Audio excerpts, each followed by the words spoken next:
Hi again.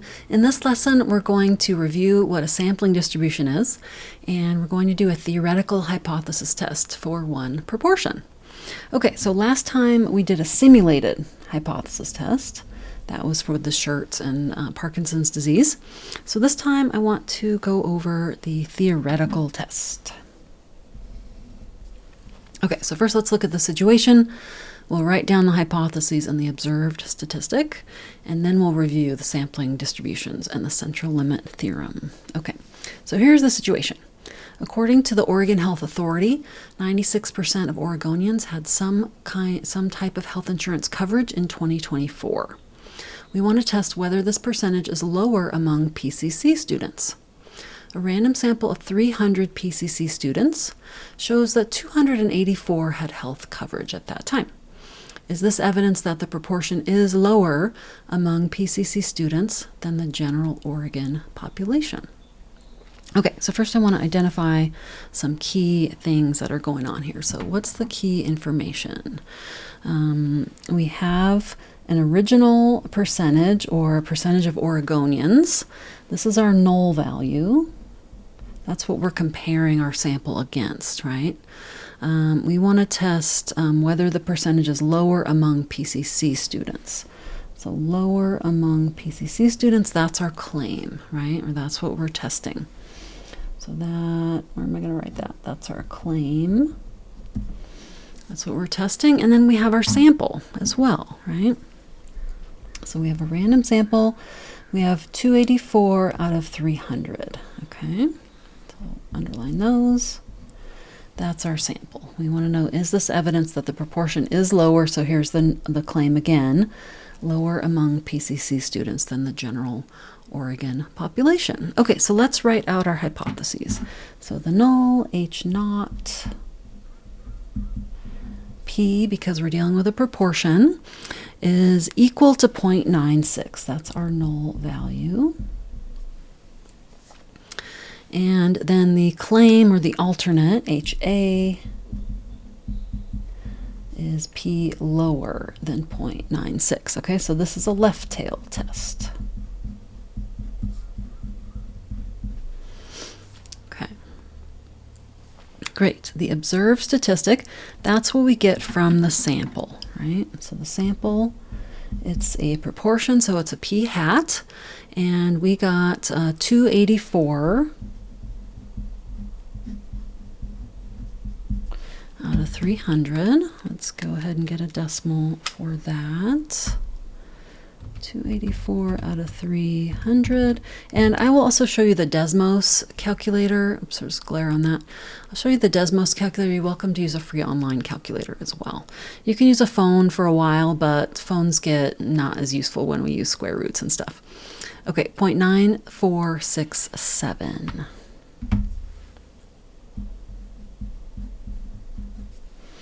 Okay, so that is the start of our test, but in order to use the theoretical method, we need to kind of review a little bit about how we do that. So I want to talk again about the two different methods and comparing the two different methods for finding a p-value in hypothesis testing. Okay, so one of them is simulation, which we did in the previous video. Simulation, and we'll do simulation to check just as another way of doing it in this problem as well. We can use simulation in any situation as long as we can imitate that situation, like with cards or coins or a computer simulation. Okay, then what we're going to focus on in this video is the theoretical method. So for the theoretical method, we need a mathematical model, which is a formula, and that's based on the central limit theorem, okay? And there are certain conditions that must be met in order for the model to be valid, okay? And then when we use the theoretical method, we can check our answer, we can check our result on a theoretical calculator. Okay, so we have two different types of technology, the simulation and then the checking with the theoretical calculator. So I'll show you that as well. Okay, so now let's go ahead and review what a sampling distribution is. I'll play with that a little bit and we'll come back to this test, okay? So we'll do that in this video. So a sampling distribution is the distribution of a statistic, and it's calculated from many random samples of the same size. Okay, so it could be a mean or a proportion, or it could go beyond that as well. The idea is we're pretending to know the population for a moment, okay? So let me show you, there's a couple graphs here. We've got two different shape of populations. Here's a normal population and here's a uniform population. So let's do normal at first. These are individuals, right? So it could be heights or measurements, anything like that. Let's just say heights, that these are individuals, okay? But let's say we want to estimate the average height by taking a sample. And I'm going to switch over to the simulation, the applet where this comes from. And you have the link for this, so I always recommend you do this along with me because it'll help your learning. So I'm going to go over to this applet right here. And here is our normal population. So distributed heights are distributed normally, as many measurements are. And then we're going to first do a sample. Let's say we want to estimate the population height by taking a sample of 5 people. Okay, so I've got n equals 5 and I'm doing the average. So first I'm going to do animated, and that will do one sample of 5. And then here's the average, and it's posted down below. So I'll do a couple of those. You can do a couple of those as well. The numbers here don't match up with heights. There's another variable. Okay, so you get a feel for what's happening. So we're taking a random sample from this population, and then this is the actual sample, and this is the mean of that sample. Okay, so if I go ahead and do 10,000 of those, we can see, wow, we still have a normal bell shape, but it's narrower, right? So now this is sample to sample variation, because each one of these is the average of a sample. Okay, so the sample to sample variation gets smaller than the individual to individual variation. And so we use a different term called standard error for this versus standard deviation. And you can see this red line that they're calculating the standard deviation, but we just call it, it's the same calculation. We just call it standard error when we're talking about samples, and we call it standard deviation when we're talking about individuals. Okay, so let's keep this here, and then I want to change this bottom graph to mean and 25. It's okay that it disappeared. I want to do this again, but compare what happens if we increase the sample size. Okay, you might know what's going to happen already. It's totally fine. I'm going to hit animated, and it's going to do the 5 and drop it down. Then it's going to do the 25. So this takes a little bit of time. And then it's going to drop that average down. It is kind of cool when you do 25. You can see the sample roughly matches the shape of the population. Of course, it's much smaller. I'm doing maybe 1 or 2 more of those. We've got our sample of 5. We've got our sample of 25. And do you know what's going to happen, how these two graphs are going to compare? Okay, I'll do one more.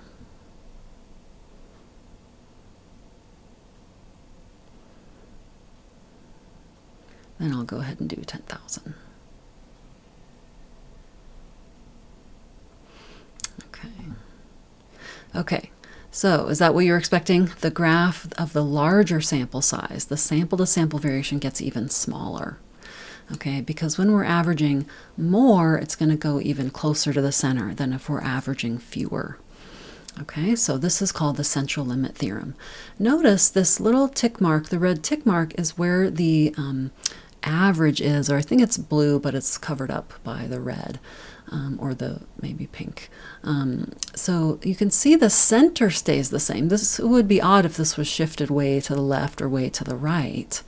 The center stays the same. Okay, so the center of the distribution stays the same, but the variation gets narrower. So the standard error gets smaller, and it gets smaller and smaller the larger the sample size. Okay, so let's summarize that. And then you can also play around with the different distributions. Okay, so I did normal. You can do that with uniform. You can do it with skewed. And then you can do it with custom, where you can drag your mouse up here and you can make any shape that you want. Okay, so I just kind of drag, I like to call this a skyscraper distribution. It looks like New York City or downtown Portland. So try, surely this can't be normal, right? Well, what if we do that real quick? It is. Okay, so you're welcome to try that out for all the different cases. And I'm going to go back to the notes and summarize over here. Okay, so I have screenshots of these. Let me move this up. Okay, and we'll just write some notes on here of what we're doing. Okay, so we have our population, right? So this is our population, and then it's taking the 5, and they're random, right? And then it's calculating an average, and then it's putting it down there. This is a sample of 5. This is a sample of 25. Okay. And we call it the standard deviation for individuals. And we call it the standard error for samples. Okay, and the same pattern happens for uniform. These are both symmetric, so even if you have a very small sample size, it's still symmetric and looks fairly bell-shaped. And the standard error gets smaller and smaller, right, the higher the sample size. So let's look at a couple of other shapes.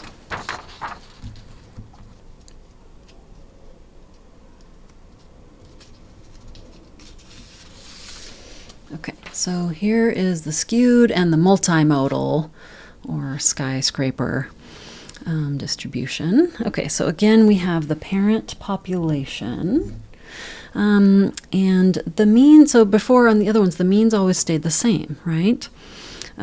So here we have a mean and a median, but you can see the center stays roughly the same.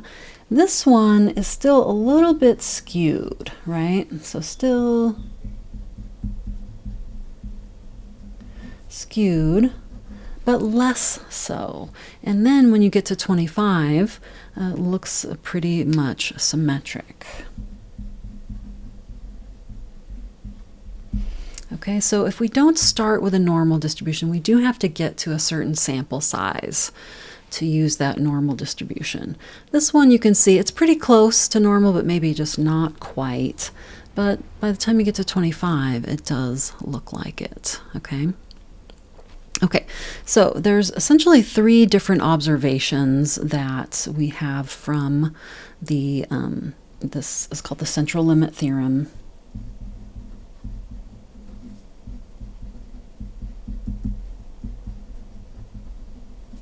There's essentially 3 observations, okay? So the shape becomes normal as n gets large enough.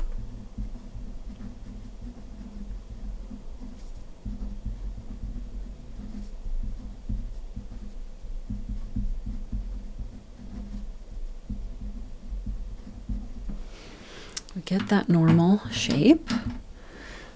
2, the mean stays about the same as the population mean.